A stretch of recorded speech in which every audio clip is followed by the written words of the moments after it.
Students आवाज़ नहीं आ रही शायद। यस ऑनलाइन स्टूडेंट्स आवाज़ आ रही है बेटा? नहीं आ रही है हैं? अरे तो वहाँ तो वो रिफ्लेक्ट करना चाहिए ना ऐसे बोल। हाँ यस ऑनलाइन स्टूडेंट्स आवाज़ आ रही है बेटा?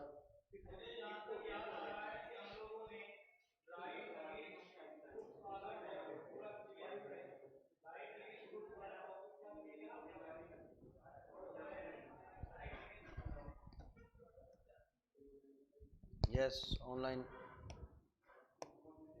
ऑनलाइन स्टूडेंट्स आवाज़ आ रही है?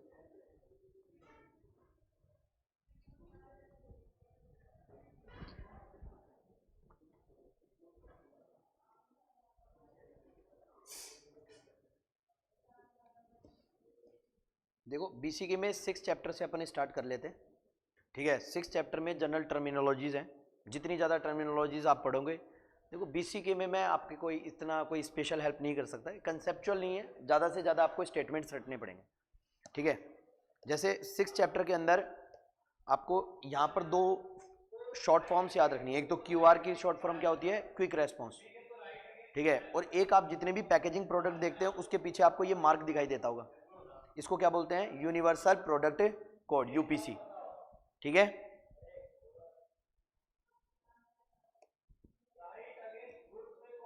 यस ऑनलाइन स्टूडेंट आवाज़ नहीं आ रही है ऑनलाइन वालों को? चलो कोई नहीं, उसमें रिकॉर्डेड देख लेंगे। फिर इसके बाद में अपन टर्मिनोलॉजीज की बात करते हैं। Finance and stock market commodity, financial stock and commodity market terminologies. ठीक है, एक टर्म होता है एजेंट। एजेंट क्या होता है? ठीक है, जो सीधी सी बात है, जो आपके बिहाफ में या किसी भी क्लाइंट के बिहाफ में, ठीक है, मार्केट में प्रोडक्ट्स को सेल एंड परचेज करने का काम करेगा। ठीक है, उसके बदले में वो क्या लेता है? कमीशन लेता है। ठीक है, एजेंट कभी भी स्टॉक का ओनर नहीं बन सकता है, वो उसके बिहाफ में, क्लाइंट के बिहाफ में वर्क कर सकता है, सेल परचेज कर सकता है, बट वो कभी भी ओनर नहीं बनेगा। ठीक है, फर्स्ट थिंग ये याद रखनी है।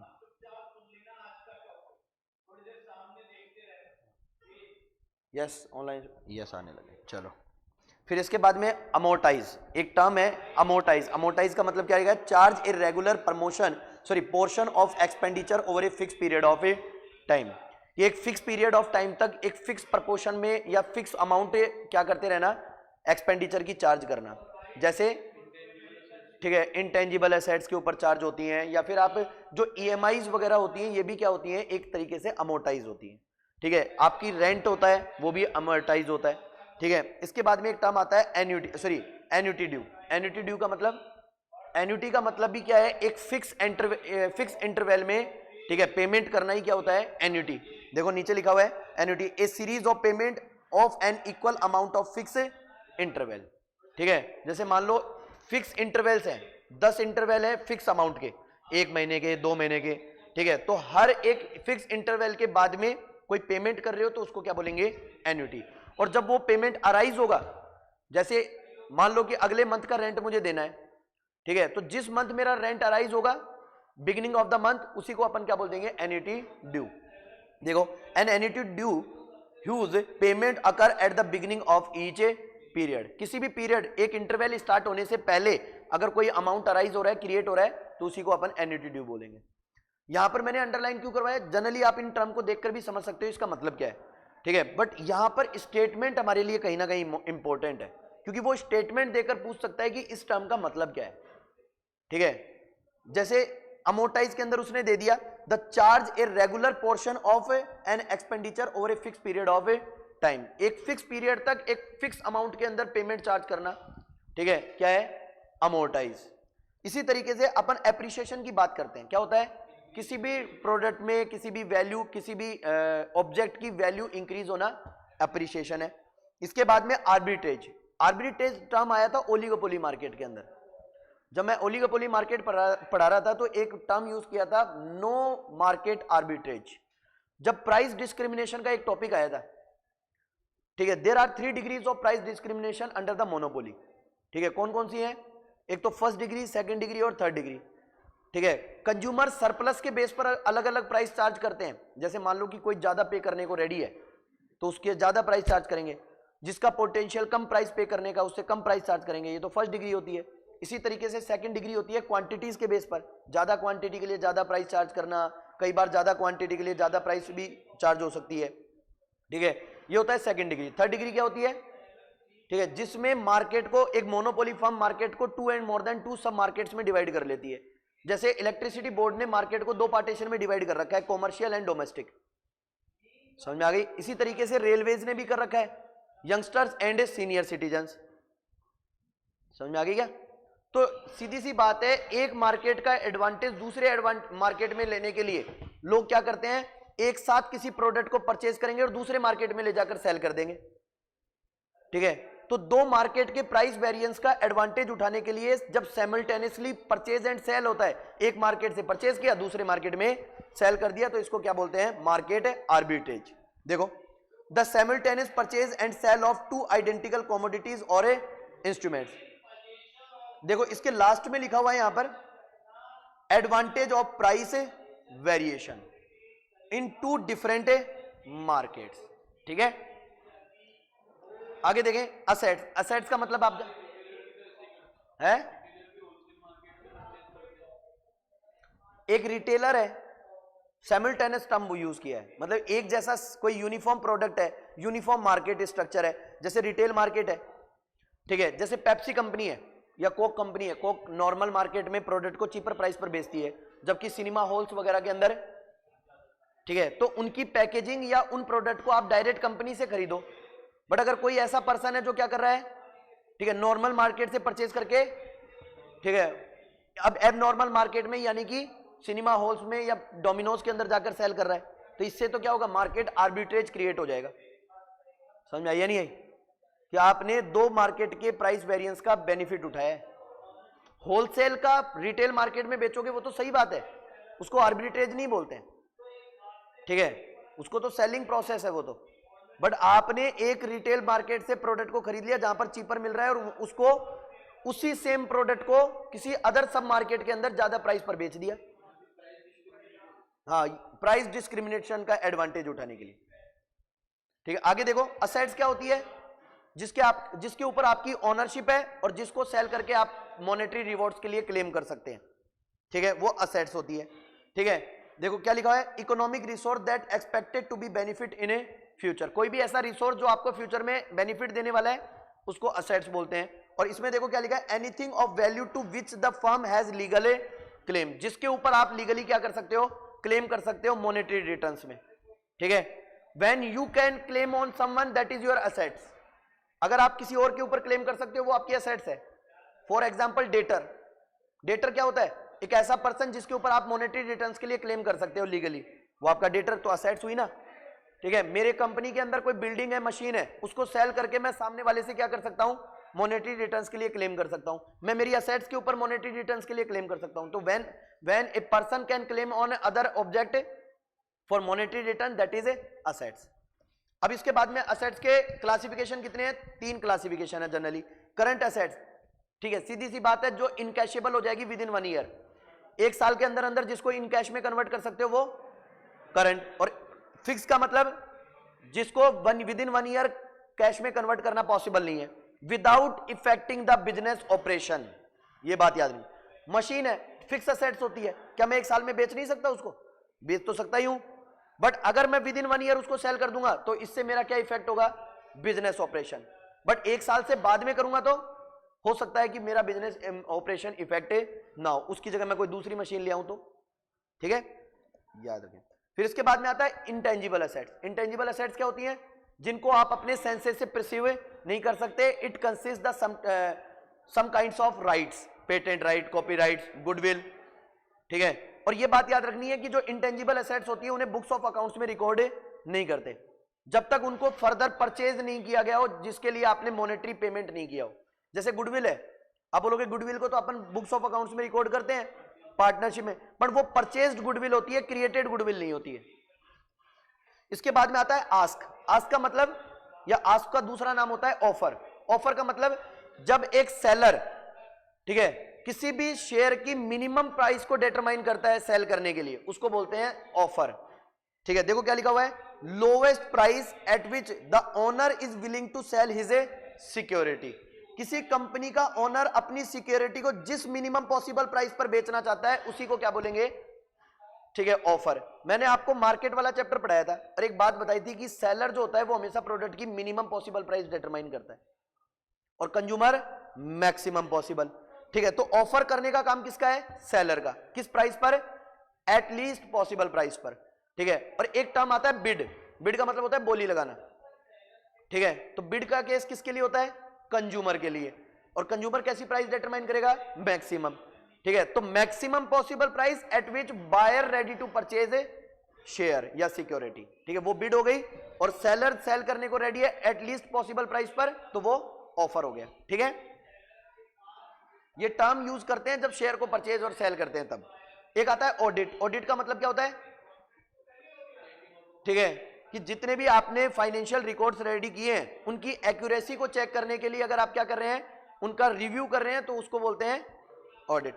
बैड डेब्ट्स क्या होते हैं, कि जो अमाउंट आपको फ्यूचर में पे नहीं होने वाला है, तो वो बैड डेब्ट्स है। देखो क्या लिखा है, amount owed to a company that are not going to be paid, ठीक है। स्टेटमेंट याद रखना है। बैलेंस शीट क्या होती है, ठीक है, फाइनेंशियल रिकॉर्ड होता है किसी भी कंपनी का जिससे फर्म की फाइनेंशियल पोजीशन, उसके प्रॉफिट लॉस, ठीक है, उसकी फाइनेंशियल स्ट्रांगनेस स्ट्रेंथ, ये सारी चीजों का पता चलता है। फिर इसके बाद में एक टर्म आता है बॉन्ड।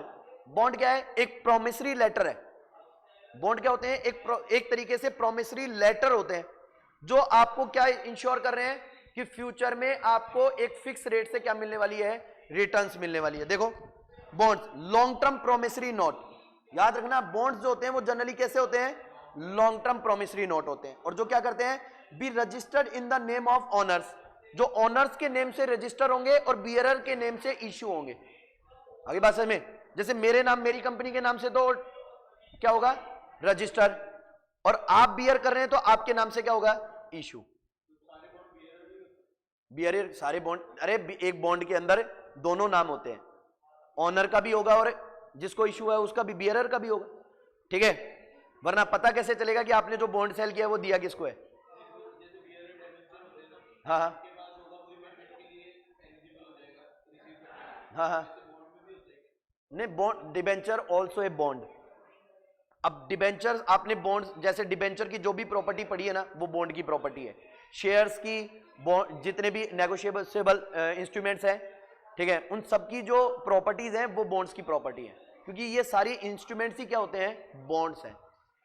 शेयर क्या है, शेयर एक तरीके का बॉन्ड है, एक प्रोमिसरी लेटर है कंपनी और इन्वेस्टर के बीच में, ठीक है, जो प्रॉमिस कर रहा है कि आपको जिस दिन आप मेरे को ये मेरा शेयर वापस दोगे मैं आपको इतना अमाउंट वापस दूंगा विद द सर्टेन रेट या अनसर्टेन रेट ऑफ रिटर्न्स, ठीक है।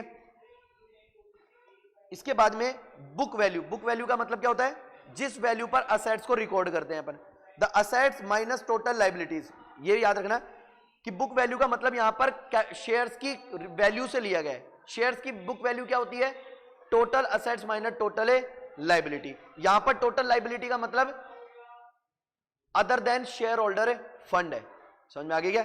Other than share holder fund का मतलब, देखो आपने बैलेंस शीट रेडी की होगी, उसमें एक टर्म आता है share holder fund liability side में, तो वो जो शेयर होल्डर फंड है उसके अलावा जितनी भी लायबिलिटी है उसको टोटल लायबिलिटी बोलते हैं। उसको टोटल एसेट्स में से डिडक्ट कर दो तो बचा हुआ पार्ट क्या है, कैपिटल, और कैपिटल को जो वैल्यू बचती है उसी को अपन बुक वैल्यू ऑफ कैपिटल बोलते हैं, ठीक है। इसके बाद में ब्रेक इवन पॉइंट बताया था, when total revenue equals to total cost, average revenue equals to average cost. Firm को जितनी अमाउंट रिसीव हुई है अगर उसने उतनी एक्सपेंड कर दी तो ब्रेक इवन पॉइंट। देखो क्या लिखा है, revenue from sales which exactly equal to the amount of expenses, ठीक है। इसके बाद में आता है ब्रेक इवन पॉइंट हो गया बजट। बजट क्या होता है कि फ्यूचर में आप अपने पैसे को कहां कहां खर्च करने वाले हैं, किस किस रिसोर्सेज पर खर्च करने वाले हैं, उसकी प्री प्लानिंग ही क्या होती है, बजट, ठीक है। देखो क्या लिखा है, detail plan for the acquisition and use of financial and other resources over a specific time period, कि आप अपने financial and non financial resources को आने वाले टाइम पीरियड पर कहां पर स्पेंड करने वाले हैं, कहां कहां यूज करने वाले हैं, कौन कौन से रिसोर्सेज का एक्विजिशन यानी कि परचेज करने वाले हैं, इन चीजों का जो ब्यौरा होता है उसी को बजट बोलते हैं, ठीक है। ये प्लानिंग से रिलेटेड है एंड फ्यूचर डेट से रिलेटेड होता है बजट। फिर इसके बाद में बात करते हैं अपन बियर्स। बियर्स का मतलब जो शेयर मार्केट में वैल्यूज को गिराने का काम करता है, ठीक है। जब मार्केट के अंदर शेयर्स की वैल्यू डिक्रीज होने के एक्सपेक्टेशंस होते हैं, तो अपनी वैल्यूज, अपने कैपिटल लॉस को सिक्योर करने के लिए, बचाने के लिए जो बड़े शेयर होल्डर्स हैं वो क्या करना स्टार्ट कर देते हैं, शेयर्स को सेल करना स्टार्ट कर देते हैं। शेयर्स को सेल करने से मार्केट में शेयर्स की वैल्यू क्या होने लग जाती है, कम होती है, ठीक है। और मार्केट में शेयर्स की वैल्यू कम होगी तो उस पर्सन को अपन क्या नाम दे देंगे, बियर, ठीक है। और बियर मार्केट का मतलब क्या होगा कि जब मार्केट में शेयर्स की वैल्यू कंटिन्यूअसली फॉल होने की टेंडेंसी हो तो उसको बोलते हैं बेयर मार्केट, इंक्रीज होने की टेंडेंसी हो तो बुल मार्केट। उस पर्सन को क्या बोलेंगे जो शेयर मार्केट में वैल्यूज को बढ़ा रहा है, वो बुल है, ठीक है। आगे देखें, स्टेटमेंट्स पढ़ लेना आप। बेस प्राइस, किसी भी शेयर की बेस प्राइस क्या होती है, जो ट्रेडिंग डे होता है, जब ट्रेडिंग डे ओपन होगा उस टाइम पर शेयर की जो वैल्यू चल रही होगी वो देखो, price of A security at the beginning of the trading day. आगे बात समझ में, ट्रेडिंग डे क्या होता है, सुबह के 9:15 से लेकर शाम के 3:30, ये तो है ट्रेडिंग डे। आगे बात समझ। और ट्रेडिंग डे कौन कौन से होते हैं, Monday to Friday, Saturday Sunday off, और इसके अलावा सिक्योरिटी एक्सचेंज बोर्ड ने जो लीगली छुट्टियां अनाउंस की हैं, हॉलीडेज अनाउंस किए हैं, वो सारी क्या है, नॉन ट्रेडिंग डेज है। उसके अलावा बाकी सारे ट्रेडिंग डे है। हाँ, शेयर मार्केट बंद रहेगा। इसके अलावा भी जैसे दिवाली, होली वगैरह भी हो सकता है, सिक्योरिटी एक्सचेंज बोर्ड ने उसको परमिशन दी हो उस डे को, ठीक है। इसके बाद में बेस प्राइस हो गया। बास्केट ट्रेडिंग, बास्केट ट्रेडिंग का मतलब एक साथ देखो, सेंसेक्स के अंदर लगभग 30 शेयर रजिस्टर्ड है, ठीक है। जो सेंसेक्स मतलब, ठीक है, सेंसिटिव इंडेक्स, सेंसेक्स की फुल फॉर्म क्या होती है, सेंसिटिव इंडेक्स, शेयर्स की फ्लक्चुएशंस को बताती हैं, ठीक है। लगभग 30 कंपनियां ऐसी हैं जो सेंसेक्स के अंदर रिकॉर्डेड है, उनकी वैल्यूज कम ज्यादा होती है तो उसके अकॉर्डिंग सेंसेक्स की वैल्यू भी बदलती है। सभी कंपनियों के अकॉर्डिंग नहीं बदलती है, उन 30 रजिस्टर्ड कंपनियों के बेस पर बदलती है, ठीक है। तो अगर आप उन 30 कंपनियों के शेयर्स को एक साथ परचेज करते हैं इन स्पेसिफिक क्वांटिटीज, तो उसको बोलते हैं बास्केट ट्रेडिंग, ठीक है। 30 कंपनियों के शेयर्स एक साथ परचेज किए और एक साथ सेल कर रहे हैं, ठीक है, within a certain quantities, तो वो बास्केट ट्रेडिंग है। देखो क्या लिखा है, investors are in position to buy and cell off all 30 scripts of Sensex. आगे बात में, मतलब सेंसेक्स के अंदर जो रजिस्टर्ड 30 स्क्रिप्ट्स हैं यानी कि शेयर्स हैं, उनको एक साथ खरीदना और बेचना in the proportion of current weight in the Sensex. Current weight का मतलब कि सेंसेक्स के अंदर कौन से का वेट ज्यादा है, कौन से का वेट कम है। कंपनियां तो 30 रजिस्टर्ड है, बट उनमें से कुछ का वेट ज्यादा है, कुछ का वेट कम है। तो वेट के अकॉर्डिंग अगर आप शेयर्स को परचेज कर रहे हो, 30 स्क्रिप्ट शेयर्स, ठीक है, तो उनको अपन बास्केट ट्रेडिंग बोलेंगे। इसके बाद में अगला नाम आता है बियर मार्केट, बता दिया, कंटिन्यूअसली फॉल होने की टेंडेंसी हो जब। फिर होता है बदला, ये टर्म याद रखना, क्या है, बदला। बदला का मतलब क्या होता है कि जब भी अपन किसी, देखो शेयर मार्केट का टाइम पीरियड होता है 1 फाइनेंशियल ईयर। जब फाइनेंशियल ईयर कंप्लीट होगा तो सारे रिकॉर्ड 1 ईयर से अगले ईयर में ट्रांसफर करने पड़ेंगे, ठीक है। तो इसी प्रोसेस को क्या नाम देते हैं अपन, बदला बोलते हैं, ठीक है। जब एक ईयर के रिकॉर्ड अगले ईयर तक ट्रांसफर करते हैं तो सिक्योरिटी एक्सचेंज बोर्ड जो है वो कुछ चार्ज लगाता है, जिसको क्या बोलते हैं, मार्जिन मनी बोलते हैं, ठीक है। देखो क्या लिखा है, badla involves carrying forward of a transaction from one settlement period to next. समझ में आ गया क्या। इसके बाद में ए बदला transaction attracts the following payments. अब बदला ट्रांजैक्शन करने से 2 पेमेंट्स क्रिएट होते हैं, कौन कौन से, एक तो मार्जिन मनी और एक होता है कॉन्टेगो। कॉन्टेगो का मतलब क्या होता है, बदला चार्जेस। एक तरीके से इंटरेस्ट रेट होती है जो पे करनी पड़ती है, ठीक है, कंपनीज को, किसको, ब्रोकर्स को, ठीक है।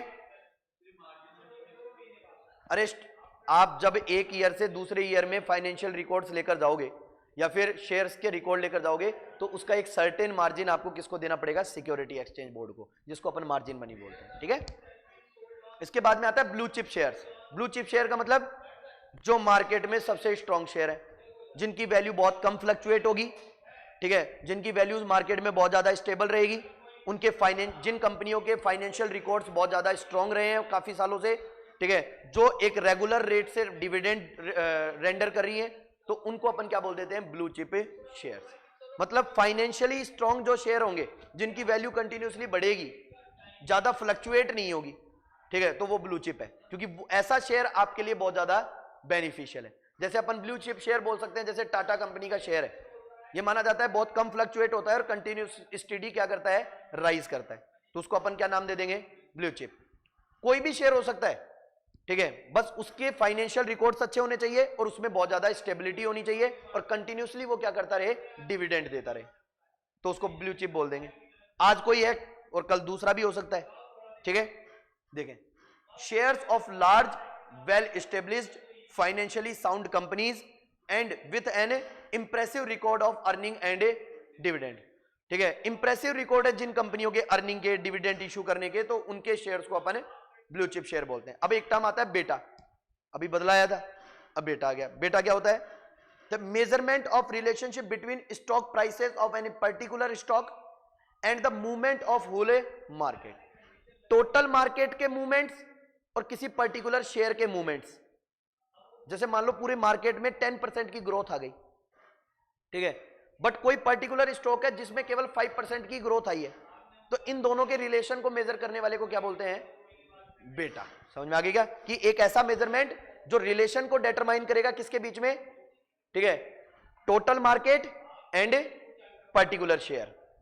इसके बाद में आता है बिड, अभी बताया था मैंने, ऑफर का उल्टा होता है बिड। ऑफर क्या होता है, minimum price at which seller ready to seller offer for sale their security, और बिड का मतलब maximum possible price at which buyer ready to purchase the security. देखो, highest prices buyer is willing to pay for a stock. इसके बाद में आता है brokerage and brokerage firm. Brokerage firm क्या होती है, ठीक है, जो शेयर्स को एक्सचेंज करवाती है, ठीक है, और बदले में क्या लेती है, कमीशन। देखो, registered securities firm are called brokerage firm. Registered securities firm मतलब जिनके थ्रू आप क्या करोगे, शेयर्स को परचेज एंड सेल करोगे। ऐसा तो है नहीं कि आप मार्केट में गए, कोई जनरल मार्केट तो ना, फ्रूट मार्केट तो ना गए 10 किलो अमरूद तुलवा लाए, ठीक है, नहीं। इस शेयर मार्केट के अंदर आपको मतलब एक्सचेंजेस करने के लिए ब्रोकर्स का हेल्प लेना पड़ता है। मतलब कुछ ऐसे रजिस्टर्ड फर्म्स होती हैं जो आपके बिहाफ में क्या करेंगी, ठीक है, एक्सचेंज करवाने का काम करेगी शेयर्स को, उसको बोलते हैं ब्रोकरेज फर्म। अब वो बदले में उसके मतलब उस सर्विसेज के बदले में क्या लेती है वो, ब्रोकरेज, ठीक है। देखें, charges a commission for their service, याद रहेगा। आगे देखें, बुल मार्केट बताया था, कंटिन्यूसली राइज होने वाला मार्केट क्या है, bull market. Business day, business day का मतलब 9:15 टू 3:30। देखो, business day, stock market are open, जिन जिन डेज एक स्टॉक मार्केट ओपन रहेगा वो क्या है, बिजनेस डे, ठीक है। और बिजनेस डे का पीरियड क्या है, 9:15 टू 3:30।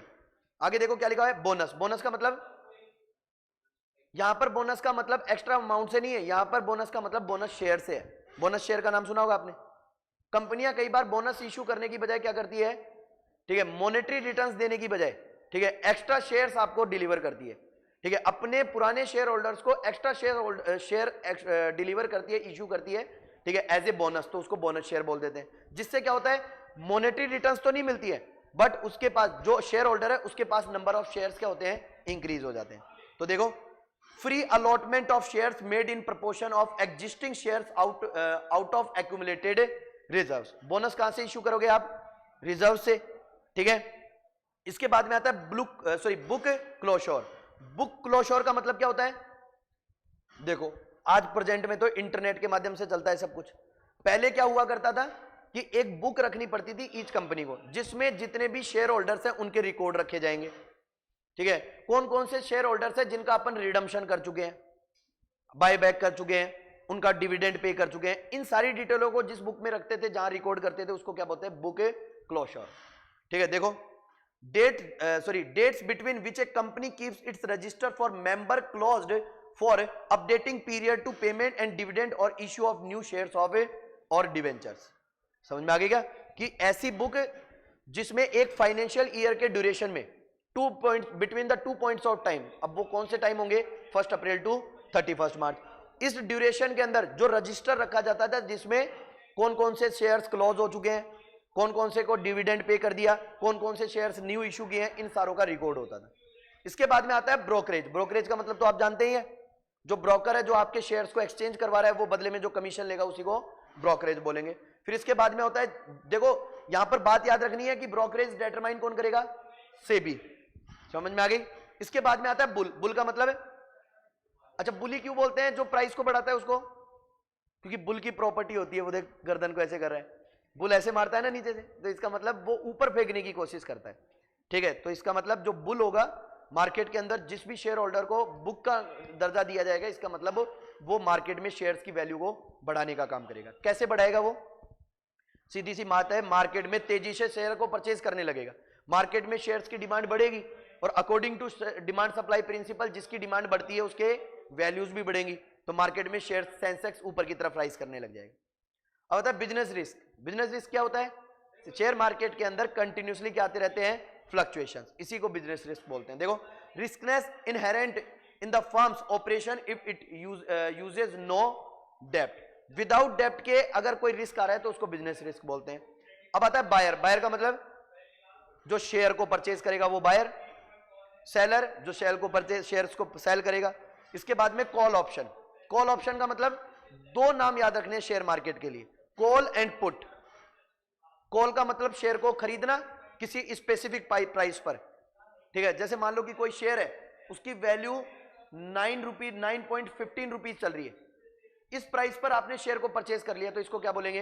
कॉल ऑप्शन, ठीक है। और जैसे इसकी वैल्यू 10.5 हो गई और इसको सेल कर दिया, तो इसको पुट ऑप्शन। समझ में आ गई? ज्यादा डिफिकल्ट नहीं है, नॉर्मल बातें।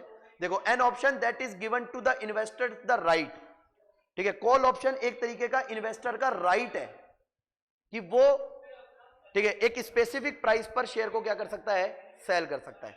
देखो, बट नॉट ए ऑब्लिगेशन, मजबूरी नहीं है कि आपको शेयर करना ही पड़ेगा, आप चाहो तो मत भी बेचो, ठीक है। To buy a particular stock at a specified price over a period of time, ठीक है। फिर इसके बाद में आता है कैपिटल बस्टिंग। कैपिटल बस्टिंग का मतलब फ्यूचर में आपको कैश देने वाली जो असेट्स हैं उनको एक्वायर करने की या उनको परचेज करने की अगर आप प्लानिंग कर रहे हैं तो उसको क्या बोलेंगे? Capital budgeting. देखो, planning expenditure on assets whose cash flow are expected to extend beyond 1 year. मतलब ऐसी असेट्स जिनके एडवांटेजेस आपको कब मिलेंगे? After 1 year. ऐसी कौन सी असेट्स होती हैं? Fix assets. और फिक्स असेट्स को परचेज करने के लिए जो एक्सपेंडिचर की प्लानिंग कर रहे हो वो क्या है आपका? कैपिटल बस्टिंग, ठीक है। इसके बाद में आता है capital gains yield. Capital gain का मतलब आपके शेयर की वैल्यू जब इंक्रीज होती है या आपकी किसी भी फिक्स असेट्स की वैल्यू इंक्रीज होती है तो उसको बोलते हैं कैपिटल गेन, ठीक है। और इसका यील्ड कैसे निकालेंगे? ठीक है, जो कैपिटल गेन है उसको बेस प्राइस से डिवाइड कर दो, ठीक है। शेयर की बेसिक प्राइस जो होगी, देखो क्या लिखा है, capital gains during the given year divided by beginning price, ठीक है। ईयर के बिगिनिंग में शेयर की जो प्राइस चल रही थी, ठीक है, उसको तो डिनोमिनेटर में रख दो और न्यूमिनेटर में कैपिटल गेन को रख दो, तो क्या निकल कर आएगा? कैपिटल गेन यील्ड्स, ठीक है। इसके बाद में आता है कैपिटल मार्केट। कैपिटल मार्केट क्या होता है? जहां पर सिक्योरिटीज का एक्सचेंज होता है उसको अपन बोलते हैं capital market. Cash budget. Cash budget का मतलब कैश फ्लो, जानते हैं?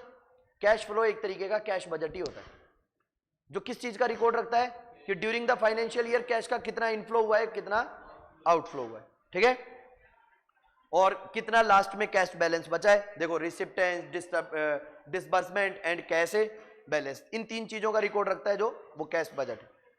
इसके बाद में आता है क्रेडिट पीरियड। क्रेडिट पीरियड का मतलब जिस टाइम के लिए आपको लोन दिया गया है, जैसे मान लो किसी बैंक ने या किसी इनफॉर्मल सेक्टर ने आपको 2 साल का लोन दे दिया, तो वो क्या है? उसका क्रेडिट पीरियड। इसलिए मैंने इसको अंडरलाइन नहीं किया, कोई याद रखने लायक बात नहीं है।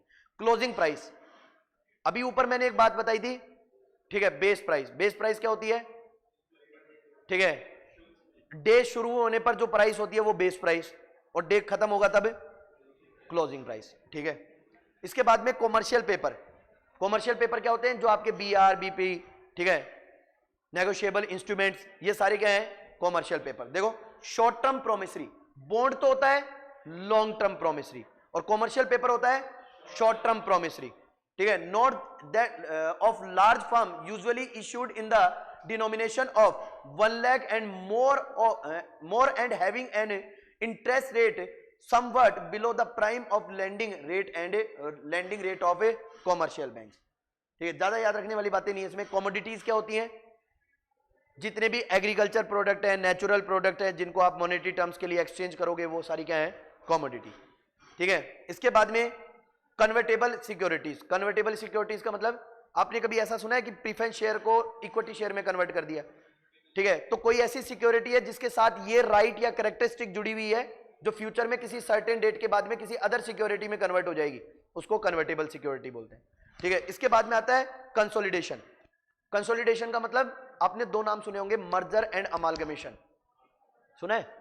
जब दो कंपनियां क्या करती हैं, किसी पर्टिकुलर पर्पस को फुलफिल करने के लिए अपनी नेट असेट्स को कंबाइंड कर देती हैं, तो उसको बोलते हैं कंसोलिडेशन, ठीक है। अपन कॉमर्स के नाम में किसको क्या बोलते हैं, मर्जर और अमालगमेशन, ठीक है। और शेयर मार्केट के टर्म में इसको, या फाइनेंस मार्केट में इसको क्या बोलते हैं, कंसोलिडेशन, ठीक है। देखो क्या लिखा है, business combination of two and more entities, दो या दो से ज्यादा बिजनेस कंपनियों के combination, that occurs when entities transfer all their net assets to new entity. दो कंपनियां अपनी नेट असेट्स को ट्रांसफर करके एक नए एंटिटी में कन्वर्ट कर देती हैं, क्यों, क्रिएटेड फॉर दैट पर्पस, मतलब किसी पर्टिकुलर पर्पस के लिए। इसके बाद में क्रेडिटर, जानते ही हो, जो आपको पे करेगा वो क्रेडिट, सॉरी आप जिसको पे करोगे वो क्रेडिटर, आपको जो पे करेगा वो डेटर। इसके बाद में डिबेंचर, डिबेंचर भी एक प्रोमिसरी लेटर है, किस चीज का, डेब्ट का। आगे बात समझ में कि अगर आपने किसी कंपनी का डिबेंचर परचेज किया है तो इसका मतलब आपने अनसिक्योर्ड लोन दिया है किसको, कंपनी को, without keeping any mortgage, because वो डिबेंचर लेटर ही क्या है, मोर्टगेज है, इस बात का प्रूफ है कि आपने कंपनी को लोन दिया है। आगे बात समझ में, और उसके ऊपर कंपनी आपको एक फिक्स रेट से क्या दे देगी, इंटरेस्ट। तो ये बातें आप जानते हैं। डेटर, डेटर कौन होता है, a person who pays to you, that is debtor, ठीक है। A person for whom you pays to them, ठीक है। इसके बाद में डिफेंसिव स्टॉक, डिफेंसिव स्टॉक का मतलब ऐसा कोई स्टॉक जिसमें एक फिक्स रेट से डिविडेंड मिलने वाला है, ठीक है, तो उसको बोलते हैं डिफेंसिव स्टॉक। ऐसा कोई स्टॉक नहीं होता है, शेयर का कोई नाम नहीं है, बट शेयर मार्केट में जब शेयर होल्डर्स को लगता है कि इस कंपनी की प्रॉफिटेबिलिटी बहुत स्टेबल है, हर साल एक फिक्स रेट से प्रॉफिट दे रहे, ठीक है, ब्लू चिप शेयर्स जो होते हैं ना, वही क्या है, डिफेंसिव स्टॉक है। आ जाए थोड़े बहुत समझ में आ गया क्या? तो ब्लू चिप कंपनियों, वो ब्लू चिप कंपनियां थी, ब्लू चिप कंपनियों के जो शेयर्स होते हैं जो एक फिक्स रेट से डिविडेंड को इश्यू करते हैं, ठीक है, तो उनको बोलते हैं डिफेंसिव स्टॉक। और ये डिफेंसिव स्टॉक काम कब आते हैं, जब मार्केट में डिप्रेशन आ जाए। हो सकता है कि मार्केट के अंदर डिप्रेशन आ गया तो अदर कंपनीज के शेयर तो गिर जाएंगे, बट डिफेंसिव स्टॉक कंपनियां जो होंगी या ब्लू चिप कंपनियां होंगी वो एक फिक्स रेट से प्रॉफिट डिविडेंड रेंडर करती रहेंगी, इश्यू करती रहेंगी, ठीक है। तो इसका मतलब उनके शेयर्स को अपन क्या बोल देंगे, डिफेंसिव, हमें सिक्योर करके रखेंगे, ठीक है। देखो क्या लिखा है, stock that provides a constant dividends and stable earning even in the periods of economic downturns, ठीक है। इसका मतलब ऐसे शेयर जो इकोनॉमिक डाउनटर्न में भी ज्यादा इफेक्ट नहीं होंगे, ठीक है, वो डिफेंसिव है। आपको कोई बोले कि डिप्रेशन आने वाला है, कौन से शेयर खरीदें, वो फलानी कंपनी का शेयर खरीद लो, तो उसको अपन नाम क्या देंगे, डिफेंसिव कंपनी है वो, ब्लू चिप कंपनी है, उसका स्टॉक डिफेंसिव है, सिक्योर्ड है, ठीक है। डेप्रिसिएशन, किसी भी ड्यूरेबल गुड्स को कंटिन्यूअसली वियर टियर करने से उसकी वैल्यू में जो रिडक्शन आ रहा है, ऑब्सोलेंस हो रहा है, ठीक है। इसके बाद में आता है डेरिवेटिव्स। डेरिवेटिव्स क्या होते हैं, देखो, इस security whose price is derived from one or more underlying assets, जब किसी कंपनी के स्टॉक्स की वैल्यू उस कंपनी की असेट्स से डिराइव हो रही है, ठीक है। असेट्स मतलब किसी कंपनी के पास बहुत ज्यादा असेट्स हैं, ठीक है, और वो बहुत ज्यादा प्रॉफिटेबल है, तो सीधी सी बात है उन कंपनियों के शेयर्स की वैल्यू बढ़ेंगी क्योंकि वो ज्यादा प्रॉफिटेबल होंगे। तो स्टॉक की वैल्यू किसी कंपनी के शेयर्स, किसी कंपनी की असेट से, अंडरलाइंग असेट से क्रिएट हो रही है, तो उसको क्या बोलेंगे, ठीक है, डेरिवेटिव्स, ठीक है। The most common underlying assets including stock, bonds, commodities, currencies, interest rate and market indexes, ये नाम याद कर लेना बस डेरिवेटिव्स के, ठीक है। अरे ये जो नाम दे रखे हैं ना, अरे असेट्स का जो किसी कंपनी की, देखो, a security whose price is derived from, किसी कंपनी की जो सिक्योरिटी है वो किससे डिराइव हो रही है, one or more than underlying assets, company के पास जो अंडरलाइंग असेट्स हैं उनसे अगर शेयर की वैल्यू डिसाइड हो रही है। जनरली तो मार्केट में शेयर्स की वैल्यू किससे डिसाइड होती है, डिमांड सप्लाई प्रिंसिपल से, बट अगर किसी कंपनी के शेयर्स की वैल्यू किससे डिराइव हो रही है, अंडरलाइंग असेट से। अब अंडरलाइंग असेट्स के एग्जांपल ज्यादा कुछ याद नहीं रखना है, जितने भी स्टॉक्स होते हैं वो उन सबकी value underlying share underline asset से ही डिराइव होती है, ठीक है। इसके बाद में आता है डिविडेंड। डिविडेंड आप जानते हैं कि किसी भी शेयर के ऊपर आप जो फिक्स रेट से प्रॉफिट को इश्यू करते हैं ईच शेयर होल्डर को, वही क्या आपका डिविडेंड। देखो, a portion of the company's earning decided to pay to their shareholders. समझ में आ गया क्या? इसके बाद में इक्विटी। इक्विटी का मतलब, इक्विटी को ही कंपनी की क्या बोलते हैं अपन, नेटवर्थ। क्या होती है इक्विटी? देखो, the capital supplied by the common stock holders. Equity share holders को ही अपन क्या बोलते हैं, कॉमन स्टॉक होल्डर्स। और इक्विटी शेयर होल्डर जो होते हैं वही कंपनी के रियल ओनर्स होते हैं, इसलिए उनको कॉमन स्टॉक होल्डर्स बोलते हैं, ठीक है। स्टॉक पेड इन कैपिटल है। Diversification, reducing the investment risk bye purchasing shares of different companies. अगर आप अलग अलग सेक्टर्स की कंपनियों के शेयर परचेज कर रहे हैं, किस चीज के लिए? ताकि रिस्क कम हो सके, क्योंकि डिप्रेशन पीरियड में जरूरी नहीं है सारी कंपनियों के शेयर्स ऊपर नीचे आ जाए। जैसे कंज्यूमर गुड्स इंडस्ट्री जो है वो डिप्रेशन में डाउन नहीं होती, जबकि ड्यूरेबल गुड्स इंडस्ट्री डिप्रेशन में सबसे ज्यादा डाउन होगी। तो आपने कुछ शेयर तो कंज्यूमर गुड्स इंडस्ट्रीज के ले रखे हैं और कुछ ड्यूरेबल यानी कि कैपिटल गुड्स इंडस्ट्री के ले रखे हैं, ताकि आपके बिजनेस रिस्क क्या हो सके, कम हो। तो इसको बोलते हैं शेयर डाइवर्सिफिकेशन, ठीक है। फिर इसके बाद में आता है इक्विटी, ये तो बताई दिया मैंने। एक्सचेंज रेट क्या होती है? जिस वैल्यू के साथ आप अपनी डोमेस्टिक करेंसी को फॉरेन करेंसी के साथ क्या करोगे, एक्सचेंज, ठीक है। यानी कि external value of domestic currency, हमारी करेंसी की विदेशों के अंदर क्या वैल्यू चल रही है। जैसे अमेरिका के अंदर हमारी करेंसी की वैल्यू क्या है, अगर वहां की $1 खरीदना है तो 70 देने पड़ेंगे, 80 देने पड़ेंगे फिलहाल तो। समझ में आई या नहीं? यानी कि अगर हम यहां से ₹1 लेकर जाते हैं वहां पर, तो वो 0.014 के आसपास हो जाता है। समझ में आई या नहीं आई? आगे देखें, एक्सचेंज रेट हो गया। इसके बाद में आता है फेस वैल्यू। फेस वैल्यू का मतलब जिस वैल्यू पर आपने सेल एंड परचेज किया है, मतलब जिस वैल्यू पर मैंने शेयर को खरीद लिया, वो फेस वैल्यू चल रही है। देखो, the amount of money the holder of the individual security going to be earn from the issuer of the security at the time of a maturity. Maturity का मतलब जिस भी टाइम पर वो सिक्योरिटी मैच्योर हुई है, उस टाइम पर उसकी जो वैल्यू चल रही है वो क्या है उसकी। अब सीधी सी बात है, जिस टाइम पर मैं शेयर को सेल करूंगा वही उसका क्या होगा, मैच्योरिटी टाइम होगा, ठीक है। तो मैच्योरिटी टाइम के ऊपर शेयर की जो वैल्यू है वही क्या है, फेस वैल्यू। बिगिनिंग में जो है वो बेस वैल्यू, आगे बात समझ में, और डे के एंड पर जो होगी वो क्लोजिंग वैल्यू। इसके बाद में फाइनेंशियल इंस्ट्रूमेंट्स, अब पता ही है ये सारे फाइनेंशियल इंस्ट्रूमेंट ही तो हैं, शेयर, डिबेंचर वगैरह ये सब, ठीक है। बॉन्ड्स की जो डेफिनेशन है वही फाइनेंशियल इंस्ट्रूमेंट की है, कि फाइनेंशियल इंस्ट्रूमेंट्स क्या होते हैं, प्रोमिसरी लेटर्स होते हैं जो फ्यूचर रिटर्न्स देने का क्लेम करते हैं। फिर इसके बाद में आता है फाइनेंशियल इंटरमीडिएटरी, ठीक है। जो ब्रोकर्स हैं वो क्या है, फाइनेंशियल इंटरमीडिएटरी, ठीक है, जो फाइनेंस मार्केट में आपके बिहाफ में एक्सचेंजेस करवाने का काम करेंगे। इसके बाद में आता है गवर्नमेंट बॉन्ड्स। गवर्नमेंट बॉन्ड का मतलब ऐसे बॉन्ड जो गवर्नमेंट इशू कर रही है वो गवर्नमेंट बॉन्ड्स है, ज्यादा याद नहीं रखना है। हेज का मतलब क्या होता है, ये याद रखना, हेजिंग या हेज। हेज का मतलब क्या होता है, strategy that is used to minimize the risk of particular investment. किसी भी पर्टिकुलर इन्वेस्टमेंट के रिस्क को कम करने के लिए जो स्ट्रेटजी बना रहे हो उसको आप क्या टर्म देते हो, हेजिंग। आगे बात समझ, या hedge. And maximize the returns of a investment. Investment को बढ़ाने, प्रॉफिटेबिलिटी को बढ़ाने और रिस्क को कम करने के लिए जो स्ट्रेटजी बना रहे हो। जैसे ऊपर मैंने बताया कैपिटल डाइवर्सिफिकेशन, वो हेजिंग का ही एक पार्ट है, क्योंकि आप कैपिटल डाइवर्सिफिकेशन क्यों करते हो, ताकि रिस्क कम हो जाए। तो अगर आप ऐसा कर रहे हो तो इस स्ट्रेटजी को क्या नाम देंगे, हेज। इसको स्ट्रेटजी बोलने की बजाय हेज बोलते हैं, ठीक है। इसके बाद में आता है होल्डिंग पीरियड। होल्डिंग पीरियड का मतलब जिस टाइम पर शेयर परचेज किया था और जिस टाइम पर सेल किया है उसके बीच के पीरियड को होल्डिंग पीरियड, या फिर till the time of issue from the time to issue to till the time of maturity. Maturity से लेकर परचेजिंग टाइम का जो पीरियड है वो होल्डिंग पीरियड है। फिर इसके बाद में आता है इनकम स्टॉक। इनकम स्टॉक का मतलब a security which has solid record of dividend paid.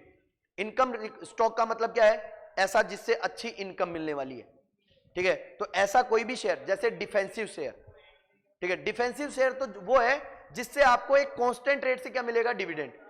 But अगर कोई स्टॉक ऐसा है जिससे आपको हाईएस्ट रेट से क्या मिलने वाला है, डिविडेंड, तो उसको क्या बोलेंगे, इनकम स्टॉक। समझ में आ गई। डिफेंसिव स्टॉक तो वो है जिससे कांस्टेंट रेट से डिविडेंड मिलेगा, ठीक है। और इनकम स्टॉक कौन सा है, जिससे सबसे ज्यादा रेट से इनकम मिलेगी। हाँ, सीधी सी बात है, जो ज्यादा फ्लक्चुएट होंगे वही ज्यादा इनकम दे पाएंगे। ज्यादा इनकम अर्न करने की पॉसिबिलिटी कहां है, जहां पर फ्लक्चुएशन है, क्योंकि जहां पर कांस्टेंट रेट मिल रही है वहां तो फिक्स ही रहेगा डिविडेंड हमेशा। फिर इसके बाद में सीधी सी बात है, ज्यादा इनकम कौन से स्टॉक से मिलेगी, जिसके डिविडेंड के रिकॉर्ड आज तक के सबसे ज्यादा स्ट्रांग रहे हैं, ठीक है। इसके बाद में आता है इंडेक्स। इंडेक्स का मतलब, ठीक है, मेजरमेंट ऑफ चेंजेस, किसी भी स्टॉक, ठीक है, कमोडिटी मार्केट, जिसमें अपन प्राइस में चेंजेस को मेजर कर रहे हैं over a period of time या over a course of time, that is index. देखो, measurement of change in the economy and security market, economy में चेंजेस या फिर फाइनेंस मार्केट में चेंजेस, ठीक है, चेंजेस को मेजर करते हैं तो उसको इंडेक्स बोलते हैं। फिर इसके बाद में इनिशियल पब्लिक ऑफरिंग, मार्केट में पहली बार कंपनी कोई शेयर इश्यू करती है to collect the funds. Company ने अपने जोर लगाकर देख लिया, पैसे कम पड़ गए, तो अब क्या करना पड़ेगा, पहली बार अपना सेबी में रजिस्ट्रेशन करवा के अपने शेयर्स को मार्केट में लॉन्च करना पड़ेगा to collect the sufficient funds, that is called initial public offering. पहली बार जो शेयर मार्केट में आया वो आईपीओ है। देखो, the company's first issue of share to general public. इसके बाद में आता है इंटरनेट ट्रेडिंग। इंटरनेट के थ्रू ट्रेडिंग कर लो, इंटरनेट के थ्रू आप एक्सचेंजेस कर रहे हो स्टॉक्स का, बॉन्ड्स का, तो वो इंटरनेट ट्रेडिंग है। प्रेजेंट टाइम में सबसे ज्यादा प्रीवलिंग में है, क्योंकि पहले तो अपन ऑफलाइन ट्रेडिंग करते थे, आज प्रेजेंट में घर बैठे बैठे ट्रेडिंग कर लो, ठीक है, इंटरनेट के थ्रू। इसके बाद में आता है लिमिट ऑर्डर।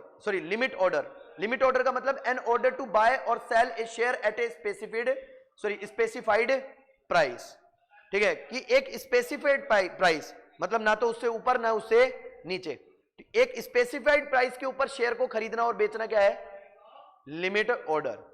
इसके बाद में आता है लिक्विडेशन। लिक्विडेशन का मतलब, ठीक है, देखो, assets of division are sold off a piecemeal, ठीक है। पीसीमीएल का मतलब कि किसी भी असेट्स को, फाइनेंशियल असेट्स हो या कोई कमोडिटी असेट्स हो, उसको धीरे धीरे करके आप किस में कन्वर्ट कर रहे हो, कैश के अंदर कन्वर्ट कर रहे हो, तो उसको बोलेंगे लिक्विडेशन, ठीक है। देखो क्या लिखा है, असेट्स ऑफ ए डिवीजन, मतलब असेट्स का आपने डिवीजन किया। फॉर एग्जांपल, मेरे पास किसी कंपनी के 100 शेयर थे, अच्छे भाव मिले तो 20 शेयर बेच दिए, 80 रख लिए, फिर उसके बाद में 10 और बेच दिए, तो इस कंप्लीट प्रोसेस को क्या नाम देंगे, लिक्विडेशन। जैसे जैसे लुक्रेटिव प्राइस मिलती जा रही है, मैं शेयर को सेल करता जा रहा हूं, असेट्स को सेल करता जा रहा हूं, तो दिस इज माय लिक्विडेशन, ठीक है। लिस्टेड स्टॉक का मतलब शेयर मार्केट में जिसका रजिस्ट्रेशन हो रखा है वो लिस्टेड है, सेबी में जिसने रजिस्ट्रेशन करवा लिया। इसके बाद में मार्केट कैपिटलाइजेशन। मार्केट कैपिटलाइजेशन क्या है, ये इंपॉर्टेंट है, the total value in rupees of all companies outstanding shares. Company के जो आउटस्टैंडिंग शेयर्स है उनकी टोटल वैल्यू को ही क्या बोलते हैं, मार्केट कैपिटलाइजेशन, ठीक है, कि किसी कंपनी ने मार्केट में कितने शेयर्स को इश्यू कर रखा है, आउटस्टैंड कर रखा है, ठीक है, और उनकी टोटल वैल्यू क्या चल रही है, उसी को क्या बोलेंगे, मार्केट कैपिटलाइजेशन, ठीक है। देखो कैसे रिसीव होगा, multiplying all the outstanding shares. कैसे वैल्यू मिलेगी, जितने भी शेयर्स को आउटस्टैंड किया है उसको किससे मल्टीप्लाई कर दो, करंट मार्केट प्राइस से, ठीक है। जैसे मान लो कि आपने इश्यू तो पता नहीं कितने में किया है, मैंने मार्केट में मेरी कंपनी के 1 लाख शेयर इश्यू कर रखे हैं, ठीक है, और उनकी करंट में प्राइस चल रही है 50 रुपए, तो मार्केट कैपिटलाइजेशन कितना हो गया, 1 lakh into 50 is equal to 5 crore. 5 crore ही तो होगा, 50 लाख, अच्छा 50 लाख, सॉरी 1 जीरो हो रहा था, ठीक है। मनी मार्केट क्या है, जहां पर मनी का एक्सचेंज करते हैं, जहां फॉरेक्स को बोलते हैं भाई, फॉरेन एक्सचेंज मार्केट बोलते हैं ना, जहां पर इंटरनेशनल करेंसीज का आप क्या करने वाले हो, एक्सचेंज करने वाले हो, वो मनी मार्केट है। ये भी एक फाइनेंशियल मार्केट का ही कंपोनेंट है भाई। और है सॉरी, मनी मार्केट का मतलब यहां पर देखो क्या लिखा है, money market is component of financial market and for assets involve in short term borrowing, lending, buying and selling of original मैच्योरिटीज of 1 year and loss. इसका मतलब सॉरी गलत बता दिया मैंने, वो फॉरेक्स मार्केट अलग था। देखो मनी मार्केट क्या होता है, जिसमें बैंकिंग इस सिस्टम को इंक्लूड करते हैं, बैंकों के लेंडिंग, डिपॉजिट्स, ठीक है, maturity periods, EMIs, interest rates, ठीक है, इन सभी चीजों के मार्केट को अपन बोलते हैं मनी मार्केट। अगला क्या दे रखा है, म्यूचुअल फंड। म्यूचुअल फंड क्या होता है कि जब कोई एक पर्टिकुलर एजेंसी या पर्सन आपसे शेयर परचेज कर रहा है और वो शेयर परचेज करके डाइवर्सिफाइड कंपनीज में आपकी वैल्यू को क्या कर रहा है, सॉरी आपसे फंड कलेक्ट करके और डाइवर्सिफाइड कंपनीज के अंदर अपने उस फंड को इन्वेस्ट कर रहा है to manage the financial risk of a share market, ठीक है, that is called a mutual fund. मतलब एक आदमी से रिसीव करेगा, जैसे एक आदमी से आपने रिसीव किया और ये आदमी क्या करेगा, अलग अलग कंपनियों के अंदर इस वैल्यू को क्या कर देगा, इन्वेस्ट कर देगा। अलग अलग कंपनियों में इन्वेस्ट करने से क्या होगा, कैपिटल डाइवर्सिफिकेशन होगा और फाइनेंशियल रिस्क क्या हो जाएंगे, कम, ठीक है, इससे ज्यादा चांसेस हैं आपको प्रॉफिट मिलने के, तो इसी को म्यूचुअल फंड बोलते हैं। टर्म्स याद रखने आपको, टर्म क्या लिखा हुआ है, ए पूल ऑफ मनी, मतलब मनी को खींचना, a pool of money manage by experts.